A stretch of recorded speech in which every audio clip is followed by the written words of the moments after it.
नुमाइंदगान की speaker Nancy Pelosi से chamber में मुलाकात हुई।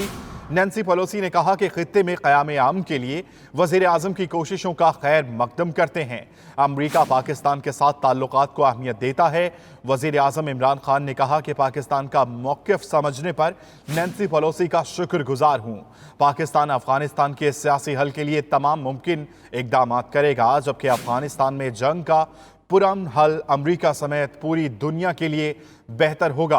पाकिस्तान का मौक़िफ़ अमरीकी सियासतदानों के सामने नहीं पहुंचाया जा सका था। आपको बताएं कि वाशिंगटन में वज़ीर आज़म इमरान खान की अमरीकी अवान नुमाइंदगान की स्पीकर नैन्सी पेलोसी से चैम्बर में मुलाकात हुई। नैन्सी पेलोसी ने कहा कि खित्ते में क़याम अमन के लिए वज़ीर आज़म की कोशिशों का हम खैर मकदम करते हैं। अमरीका पाकिस्तान के साथ ताल्लुकात को अहमियत देता है, जबकि वज़ीर आज़म इमरान खान ने कहा कि पाकिस्तान का मौक़िफ़ समझने पर नैन्सी पेलोसी का शुक्रगुजार हूँ।